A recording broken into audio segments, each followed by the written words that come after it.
Hi guys, this is Ashley. I'm a personal trainer and I love helping people with their weight loss goals and transformations. Today I want to talk to you guys about the keto diet. Some of you may have tried it, or you've thought about trying it, or you know someone that's done it and you've seen them, get great results. Let's talk a little bit about it today, and I'm going to tell you why I'm against the keto diet. First, if you don't already know, the keto diet is a very high-fat diet. That's really what it's about. You're going to have a lot of fat, a lot of protein, very restrictive on carbs. Now, there's a lot of low-carb diets out there, but keto is definitely one that's a little more extreme when it comes to cutting out the carbs. And we're going to talk about how that affects your health, your weight loss goals, and really what it's doing in your body, and just kind of discuss it together. The first reason I'm against the keto diet is personally I find it's just too high in fat. This diet requires usually about 70 to 75% of your daily intake be from fat. Now, that could be a good thing if you're going to eat cashews and almonds and avocado and salmon and these healthy sources of fat. But I've found that most times people that do the keto diet, they want to eat bacon and peanut butter and things that are absolutely very high in fat, and you're going to fit it into your macros and it's going to look like you're doing this great keto diet, but these foods are not helping you. We all know that bacon and things like that are usually things you can't have if you have a heart condition, you have high cholesterol, things like that. Your doctor usually tells you to steer clear of these fatty foods. Now you can have healthy fatty foods even if you have high cholesterol. You can eat salmon and foods like that have healthy omegas, but you're really supposed to avoid these things that are fatty in a more negative way. I find that most people doing the keto diet, they have to have a mix of both going on. Yes, they're having, avocados, but they're also having high amounts of not healthy fat foods. And when you do this, you run the risk over time of affecting your cholesterol, affecting your heart health, and things like this. I personally think this diet is just too high in fat to sustain long term. Now, if you want to do it for a short period of time to lose some weight, it's going to create a definite calorie deficit. It's going to make your body burn fat, so you'll lose weight. But at what cost? If you stay on this long term, there's a high chance that it could really affect your health in some negative ways. And so for that reason, I don't like to recommend it. The second reason I'm against the keto diet is I find there's a lack of research, and some of the science out there is bad science. Just to be honest, we hear a lot of good things about keto. You can find an example for every good thing they mention that is something that keto causes, the same problem. There are studies that literally say keto reduces inflammation because it's so low in carbs, so low in sugars, you're going to reduce inflammation. Then there's a whole bunch of studies that will say actually keto is increasing inflammation. There are studies for each side for almost any benefit that it has. When people say, oh, but you'll lose weight, there are people that say, well, you'll gain it all back the second you go off. It just goes so much back and forth. Is this good for my health or not? Personally, I think keto's, I don't want to say it's a fad just yet. Maybe it'll last. Let's see. But it's new. That's what it definitely is. It's a fairly new concept. We've had high-fat diets forever. But with the exact percentages that keto requires, that's a little different. So we just don't have enough studies and evidence to really say, yes, overall, for the majority of the population it's good, or for the majority of the population it's bad. For example, they say because it's so low in carbs and sugar, that it's great for diabetics, you should do it, and it's going to help you regulate your levels. The same studies, again, they do different studies, and they find that if someone is diabetic, they're now recommending maybe they shouldn't do keto, because keto can cause something called ketoacidosis, which is where your body's burning fat, which is awesome. You were probably doing the diet because you want to burn fat, but now you get all these acids in your blood, and if you have diabetes, it can affect your blood sugar levels, and really getting all this acid into your blood ends up affecting the liver, the kidneys, the brain. It affects different things, and it can potentially cause damage. They've even said if it goes on for too long untreated that it can be fatal. So now doctors are saying if you're type 1, type 2 diabetic, don't do keto. It might be too much, may throw you off too much, and be bad for you. So it's really hard to tell if you should or shouldn't do these things, and one day they're telling you one thing, the next day they're telling you a different thing, and the studies are still coming out to support whichever side they're trying to support. So for that reason, I'm very hesitant with this diet. The third reason I'm against the keto diet, and this is probably the biggest reason for me, is that people do it wrong. I'm a stickler for rules. If there's going to be rules, we follow the rules. That's just kind of how I am. I don't make up my own rules when I'm in a situation where the rules exist. Keto is supposed to be a diet where you have 5 to 10% of your calorie intake from carbs. Then you have protein, that's about 20%, and your fat intake is going to be about 70 to 75%.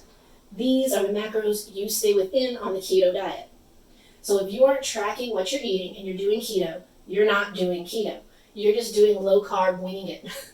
Okay? But if you're tracking everything that you eat and you're checking to make sure your percentages are right, then you can actually follow a real keto diet. Now, again, there's a lot of dangers with this. We're talking about 5% carbs, 5 to 10%.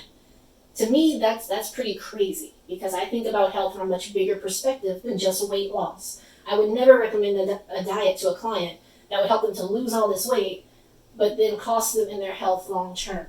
That's not what we're about. We want to lose weight and we want to do it in a healthy way so that we don't have some kind of deficiency or horrible gut bacteria or other health problems later on. We want to lose weight the right way. So I find that if you're not staying within the percentages of the keto diet, you're just doing a low carb diet. It's not really a true keto. The purpose of keto is to push you into ketosis. And that means you're going to have to be really, really, really low on carbs.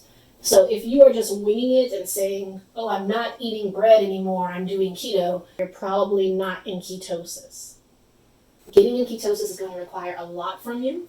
You have to really track everything, like I said, and then you'll have that fat burn experience that people get from the keto diet. The other problem I have is this is the rule for the keto diet. You stay within these metrics, 5 to 10% carbs, 20% protein, 70 to 75% fat. That's the rules you live by. It's very easy to live within these rules by just saying, oh, I'm going to have, bacon, peanut butter, just really fatty things that aren't really giving you nutritional benefit. Now, you can do a healthy keto. That's possible, where you're eating salmon and avocado and coconut oil and things like that are really healthy sources of fat. But I just see that most people doing it aren't doing it that way. They're having tons of cheese and just different things. And there are a lot of great, very delicious looking keto recipes out there that are very cheesy and bacony and good. But at the same time, where is the vegetables? Where are the fruits? Where are you getting your fiber from? Where are you getting your vitamin A, vitamin D, vitamin C, your vitamin C? Where are you getting your zinc from? Where are you getting iron? Just different things. How are you fitting that in on 5 to 10% carbs? And I think that most people just aren't. And that's not good. We want to make sure that we're getting everything our body needs to run effectively and efficiently. It's not worth it to be thin and be unhealthy. You want to feel good, look good, and have a long life, not on medications, okay? You don't want to end up having high cholesterol or some kind of heart condition 20, 30 years down the road. And you say, well, I've eaten so healthy, I've been doing keto. But if you're not making the right choices, there's a lot of things you can fit into 70% fat diet that's not helping you. So these are my main reasons. And what I'm going to tell you is not just why I feel this way about keto, but really more my philosophy about diet in general, and I think that will help to make more sense. The first thing is when it comes to a diet, I promote doing a lifestyle change. I don't do fad diets, I don't do crash diets. We may do something to try it as a challenge for a short period of time, but with the understanding that we're going to then go into something that's a long-term lifestyle change. You can do, a pescatarian diet or vegetarian or being paleo or just eating really clean. And I would say those are all really great sustainable options that don't eliminate whole groups of foods out of your diet, and then you're left not getting the minerals and the vitamins and the things that you need for your body. So I promote making lifestyle changes that you can keep up. Plenty of people say they can keep up keto and they're going to keep doing it for the rest of their life. That's great. More power to you. I do have a concern about your health long term if you do that. But you'll probably be very skinny along the way. The other thing about my personal philosophy is actually kind of in agreement with keto. I promote being very low carb, very low sugar. I think that's a good thing for the body. I think that the foods today have way too much sugar in them. Everything has hidden corn syrup and things like that in it today. It's just not good for you. Not at all. That's not a part of the human diet, these crazy chemicals they're putting in the foods. So I get that part of the keto diet. I'm very much on board with cutting out the sugars, and I typically promote a low-carb diet. I don't usually eat a lot of pastas and rices, things like that, but I don't eliminate the entire carb category to where I'm no longer able to eat bananas or pineapples or fruits that are high glycemic. I allow those things because they also have benefits to them. Bananas are full of potassium, which is great for your body, and you need potassium. Like, you need it to function. So I just don't see the point of being able to say, oh, I'm doing keto, I can't have this banana. I'm against anything that gets that kind of restrictive. Bananas are good for you, and just in moderation, as with anything. Don't eat the whole bunch. Have one, get your potassium, get a little fiber. It's going to be delicious. It's good for you. And I won't be with something that's going to tell me things like that are bad for me. You need to be eating your apples and your things that are high in fiber, high in vitamins, high in minerals that you need. So that's my 2 cents on it. Again, if you want to do keto, you're going to lose weight. It's a great program for weight loss. I just don't really support it as a long-term life decision. You can do that, and I would love to follow you and see 10, 20 years later how your health is faring. And I hope for the best for you. But in my reasonable mind, it seems like it's going to cause some health challenges down the road if you try to do it long term. For that reason, I can't promote it to my clients for a long-term solution. If you want to try it out for a time, try it out, be my guest. You will lose weight, you'll burn fat. But at what cost in the long term? That's basically what I have to say about it. Hopefully you guys liked the video. If you hated the video, I get it. Some people are big supporters of keto, and I have my own opinions. So if you have further research to show different things, or you have your own comments about your experiences with it, I'd love to hear it. Leave me a message in the comments below.